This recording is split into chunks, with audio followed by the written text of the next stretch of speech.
Shalom, je suis le révérend docteur Alain Rubenguet, président de la communion des églises évangéliques pentecôtistes du Cameroun, la CEPEC pour la région du centre, président national de l'Alliance des leaders pour la paix et la cohésion sociale ALPCS.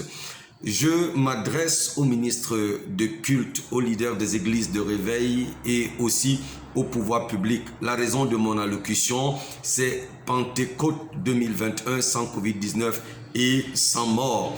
Et je commence déjà en encourageant les leaders des églises qui sont les leaders d'opinion, qui sont les directeurs de conscience, à continuer de sensibiliser leurs ouïes pour l'observation des mesures barrières, mais aussi et surtout à la prière, parce que sans la prière, nous n'avons pas la sécurité. Tout ce que nous pouvons utiliser a une limite, mais par la prière, nous avons toute la sécurité et l'assurance, et ce que nous observons comme mesures barrières peut ainsi avoir une certaine force. Alors, l'Église de nos jours doit être consciente de son rôle sans équivoque dans notre société.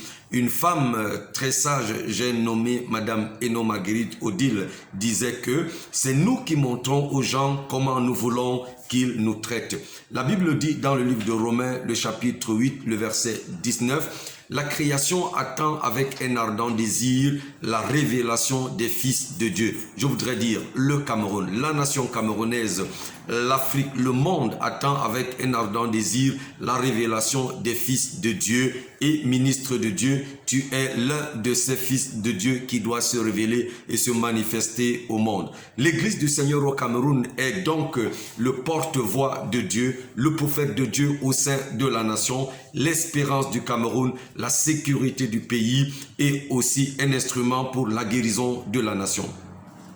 Tant que nous gardons notre foi et notre bonne communion avec le Seigneur, notre présence et notre activisme rassurent plusieurs personnes, y compris les hautes autorités de notre pays. Une église vivante, sanctifiée, responsable et remplie du Saint-Esprit est un instrument pour la guérison de la nation. Permettez-moi de le reprendre. Une église vivante, sanctifiée, responsable et remplie du Saint-Esprit est un instrument pour la guérison de la nation. Bien-aimés, nous voici à la veille de notre fête identitaire, la célébration de la Pentecôte. Le monde en ce moment est malade. Le monde en ce moment attend de nous. Même sans l'exprimer, laissez-moi vous le dire, plusieurs leaders politiques attendent de nous. Plusieurs se questionnent et se demandent où sont-ils? Où sont ces gens qui prient? Qu'est-ce qu'ils proposent? Où est leur Dieu? Qu'est-ce qu'ils apportent? Plusieurs dans leur maison sont remplis d'effroi, sont dans le désarroi total. Ils sont dans une cause et ne savent plus que faire. Alors saisissons donc cette occasion de la Pentecôte pour rendre la vie à notre cher pays, à notre cher Cameroun. La véritable solution, vous le savez, je le sais et plusieurs aussi le savent, se trouve entre nos mains. Cela n'est plus à épiloguer. Dans le livre d'Ézéchiel, le chapitre 47, le verset 12, il est écrit « Sur le torrent, sur les bords du torrent, sur ses bords de chaque côté, croîtront toutes sortes d'arbres fruitiers. Leur feuillage ne se flétrira point et leurs fruits n'auront point de fin. Ils mûriront tous les mois parce que les eaux sortiront du sanctuaire. Leurs fruits serviront de nourriture et leurs feuilles de remède. » Bien-aimés, ici, le sanctuaire, c'est le trône de la grâce, le trône de la gloire, le trône de la majesté divine. Les eaux ici représentent le Saint-Esprit et les arbres, c'est vous, ministres de Dieu, c'est vous, enfants de Dieu, et c'est moi. Ici donc, ce sont nos feuillages, ce que nous produisons qui sert à la guérison des nations. D'ailleurs, cela est repris dans le livre d'Apocalypse, le chapitre 22. Alors, je le disais donc, les arbres sont les hommes et les femmes qui sont remplis du Saint-Esprit, qui ont Jésus-Christ et qui sont là où le Saint-Esprit agit, qui sont là où le Saint-Esprit coule. Ce sont donc eux qui sont les porteurs de la guérison spirituelle du peuple, les porteurs de la guérison physique, les porteurs de la guérison économique et même de la guérison émotionnelle. Lorsque l'Église revient au Seigneur, lorsque l'Église est remplie du Saint-Esprit, son pays est guéri des nombreux maux qui le minent. Soyons-en conscients. L'Église doit revenir au Seigneur parce que lorsque l'Église revient dans le plan de Dieu, elle provoque la guérison, l'épanouissement, la délivrance et la restauration de son pays. Très chers collaborateurs dans la vigne du Seigneur, Entrons dans cette Pentecôte avec pour objectif recevoir du Saint-Esprit toute la bénédiction pour notre chère nation. Cette bénédiction qui sera un sujet de joie, cette bénédiction qui sera une révélation, qui sera un sujet d'espérance. Permettez-moi de vous rappeler que à la naissance du Seigneur Jésus-Christ, les anges dirent, je cite dans le livre de Luc, le chapitre 2, le verset 10, ils disaient aux bergers, ne craignez point, car je vous annonce une bonne nouvelle qui sera pour tout le peuple le sujet d'une grande joie. Bien-aimés, la Pentecôte, comme la naissance du Seigneur Jésus-Christ, comme la révélation du Seigneur Jésus-Christ est le sujet d'une grande joie. Il n'y a pas la joie là où il y a la peur, il n'y a pas la joie là où il y a le trouble, il n'y a pas la joie là où il y a l'insécurité. Alors, nous avons pour responsabilité d'apporter la sécurité, la joie et le repos du peuple. Là donc où le Seigneur Jésus-Christ est, par le Saint-Esprit, nous le savons tous, il y a de la joie. D'ailleurs, dans 2 Chroniques, le chapitre 7, le verset 14, nous le savons, il est écrit, « Si mon peuple, sur qui est invoqué mon nom, s'humilie, prie et cherche ma face, et s'il se détourne de ses mauvaises voies, moi l'Éternel, je l'exaucerai des cieux, je lui pardonnerai son péché, et surtout, je guérirai son pays. » Cela n'est pas d'aujourd'hui, ça fait depuis longtemps. Le peuple sur qui le nom de l'Éternel est invoqué, qui est le corps de Christ, qui est l'Église, avec toutes ses constituantes, a recherché la face de Dieu. Elle a prié, et je crois que tel qu'il est dit dans les Saintes Écritures, vous me chercherez et vous me trouverez si vous me cherchez de tout votre cœur. L'Église a cherché le Seigneur de tout son cœur et le Seigneur s'est laissé trouver véritablement par l'Église tel qu'il a promis. Aussi, le temps pour nous d'activer la guérison du Seigneur est arrivé. Le temps pour nous d'offrir à ce merveilleux peuple, d'offrir à notre nation cette grâce qu'il attend de notre part est arrivé. Activons donc cela, bien-aimés. En vérité, Dieu a un grand plan, un grand projet pour notre nation. Il a un grand projet pour la guérison de notre nation et c'est à nous la responsabilité, je le redis encore, d'activer ce projet.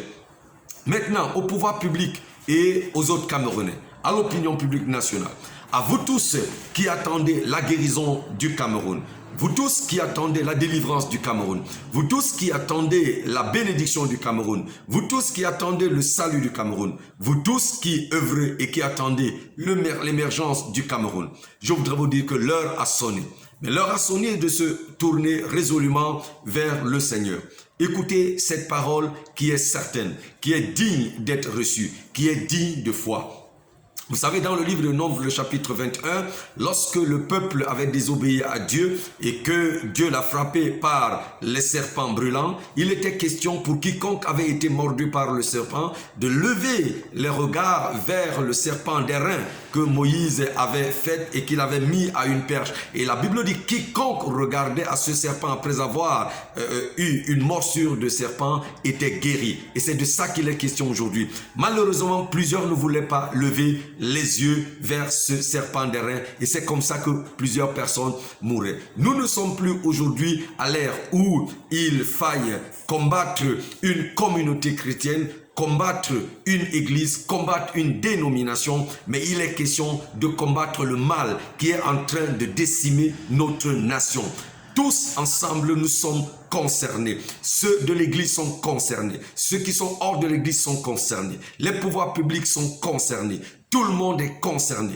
Tout le monde a perdu quelqu'un. C'est maintenant le moment pour nous de vous apporter la guérison. Et à vous aussi, vous devez collaborer. Vous devez recevoir la guérison que nous vous apportons. Alors, comme Moïse, donc, le peuple de Dieu, les ministres de culte, les oints de l'Éternel vous disent aujourd'hui, à vous qui avez été frappés dans un domaine de votre vie quelconque, à vous tous qui avez souffert dans un domaine quelconque de votre vie à cause de la Covid-19, que ce soit sur le plan sanitaire, que ce soit sur le plan des finances, que ce soit sur le plan familial, que ce soit dans vos projets, dans vos études, dans votre travail comme dans vos affaires. Nous voulons vous dire que le temps est arrivé pour vous de lever les regards vers le Seigneur, de lever les regards vers le Seigneur Jésus-Christ afin que le pays, afin que vos affaires, afin que votre vie, afin que votre famille soit restaurée, soit rétablie et que la guérison vienne. Je le dis encore, Dieu a dit, je guérirai ce pays. La Bible dit dans le livre du Psaume, le chapitre 33, il est celui qui dit et la chose arrive. Il ordonne et elle s'exécute. La guérison est là, il l'a offert, il faut juste la recevoir. L'heure a donc sonné pour la guérison du Cameroun. Il nous suffit de nous ouvrir vraiment à Dieu durant cette Pentecôte pour voir comment le Cameroun guérira notre chère nation. Alors, je dis donc au pouvoir public, recevez la guérison que l'Église va vous apporter pendant ce moment. Et je dis à l'Église, offrez au Cameroun ces merveilleux moments, cette guérison. Donnez-vous au Seigneur pour cela. Priez avec foi parce que le temps de la guérison de notre nation a sonné. Que le Saint-Esprit visite puissamment et vivement son Église, qu'il oie davantage les ministres de Dieu, les ministres de culte, qui œuvrent efficacement, puissamment, nuit et jour pour le bien de notre nation. Qu'il bénisse le Cameroun, qu'il élève le Cameroun, qu'il guérisse le Cameroun, qu'il bénisse les pouvoirs publics, qu'il bénisse les hommes politiques, qu'il bénisse notre cher chef de l'État, le président Paul Biya, et qu'il bénisse tous qui prient, qu'il bénisse tous qui veillent sur la nation. Soyez tous bénis au nom de notre Sauveur Jésus-Christ. Amen.